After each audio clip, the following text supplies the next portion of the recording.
ਵੇਖ ਫਿਰ ਹਰ ਕੋਈ ਇਹੀ ਚਾਵੇ, ਵੇਖ ਫਿਰ ਹਰ ਕੋਈ ਇਹੀ ਚਾਵੇ, ਮੇਰਾ ਤੇ ਮਹਿਬੂਬ ਮੇਰੇ ਕਦਮਾਂ 'ਚ ਹੋਵੇ। ਮੈਂ ਜੋ ਚਾਹਾਂ ਫਿਰ ਉਹ ਉਹੀ ਕਰੇ, ਮੈਂ ਜੋ ਚਾਹਾਂ ਫਿਰ ਉਹ ਉਹੀ ਕਰੇ। ਉਹ ਸਭ ਨੂੰ ਭੁੱਲ ਕੇ ਬਸ ਮੇਰਾ ਹੋ ਜਾਵੇ। ਅੱਖਾਂ ਉਹਦੀਆਂ 'ਚ ਵੇਖਾਂ ਜਦੋਂ,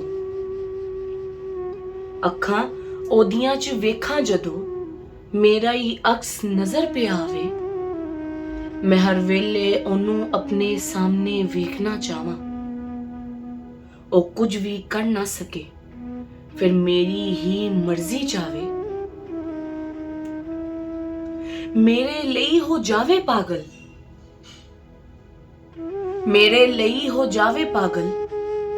ਮੇਰਾ ਨਾਮ ਸੁਣ ਕੇ ਫਿਰ ਉਹਨੂੰ ਪਰਥੋਲਾ ਪੈ ਜਾਵੇ।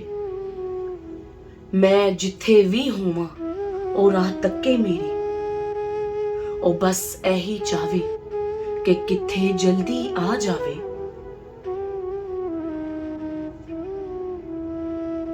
ਰਿਸ਼ਤੇ ਨਾਤੇ ਵੀ ਛੱਡ ਦਵੇ ਸਾਰੇ ਆਪਣੇ, ਰਿਸ਼ਤੇ ਨਾਤੇ ਵੀ ਛੱਡ ਦਵੇ ਸਾਰੇ ਆਪਣੇ। ਮੇਰਾ ਹਰ ਬੋਲ ਉਹਦੇ ਲਈ ਫਿਰ ਕਿਸੇ ਵੀ ਹੁਕਮ ਨਾਲੋਂ ਘੱਟ ਨਾ ਹੋਵੇ। ਮੈਂ ਦਿਸਾਂ ਬਸ ਉਹਨੂੰ, ਮੈਂ ਦਿਸਾਂ ਬਸ ਉਹਨੂੰ। ਕੋਈ ਮਜਬੂਰੀ ਨਾ ਵੇਖੇ ਹੋਰ, ਉਹ ਐਲਾਨੀਆਂ ਸਭ ਨੂੰ ਆਖੇ, ਫਿਰ ਕੋਈ ਕੁਝ ਨਹੀਂ ਇਹੀ ਸਭ ਜੇ।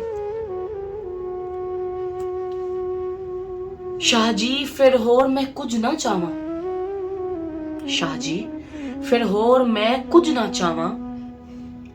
ਮੇਰਾ ਨਾਮ ਜਪੇ ਹਸਨ ਜਾਵੇਦ, ਫਿਰ ਇਹੀ ਹਮੇਸ਼ਾ ਜਪਦਾ ਜਾਵੇ। ਮੈਂ ਇਹ ਕੁਝ ਵੇਖ ਕੇ ਫਿਰ ਖੁਸ਼ ਹੋਣਾ ਚਾਹਾਂ,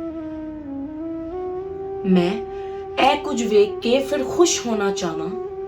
ਉਹ ਮਹਿਬੂਬ ਮੇਰੇ ਲਈ ਸਭ ਕੁਝ ਛੱਡ ਦਵੇ। ਸੁਣ ਲੈ ਫਿਰ ਰੱਬ ਕੋਈ ਸ਼ਕਲ ਨਾ ਅਕਲ ਵੇਖੇ, ਸੁਣ ਲੈ ਫਿਰ ਰੱਬ ਕੋਈ ਸ਼ਕਲ ਨਾ ਅਕਲ ਵੇਖੇ। ਮੇਰਾ ਤੇਰਾ ਇਖਲਾਕ ਕਿਰਦਾਰ ਤੇ ਸੱਚਾ ਪਿਆਰ ਮੁਹੱਬਤ ਹੀ ਵੇਖਦਾ ਵੇ। ਮੈਂ ਨਹੀਂ ਮੰਨਦਾ ਕੋਈ ਵੀ ਜਾਦੂ ਤਵੀਜ਼ ਤਾਗੇ, ਮੈਂ ਨਹੀਂ ਮੰਨਦਾ ਕੋਈ ਵੀ ਜਾਦੂ ਤਵੀਜ਼ ਤਾਗੇ। ਉਹ ਸੋਹਣਾ ਰੱਬ ਆਪੇ ਜਿਹਨੂੰ ਚਾਵੇ, ਜਿਹਦੇ ਨਾਲ ਮਰਜ਼ੀ ਜੋੜ ਦੇਵੇ। ਇਹ ਸਾਰੇ ਕੰਮ ਸਦਾ ਨਹੀਂ ਚੱਲਦੇ, ਮੇਰਾ ਤੇ ਇਹੀ ਕਹਿਣਾ, ਫਿਰ ਅਸੀਂ ਆਪਣੇ ਆਪ ਨੂੰ ਸਹੀ ਕਰ ਲਈਏ।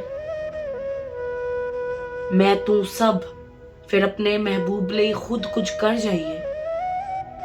ਮੈਂ ਤੂੰ ਸਭ ਫਿਰ ਆਪਣੇ ਮਹਿਬੂਬ ਲਈ ਖੁਦ ਕੁਝ ਕਰ ਜਾਈਏ। ਉਹ ਵੀ ਤੇਰੇ ਪਿਆਰ ਨੂੰ ਸਮਝੇ, ਫਿਰ ਤੇਰੇ ਲਈ ਖੁਦ ਮਜਬੂਰ ਹੋ ਜਾਵੇ। ਫਿਰ ਤੇਰੇ ਲਈ ਖੁਦ ਮਜਬੂਰ ਹੋ ਜਾਵੇ।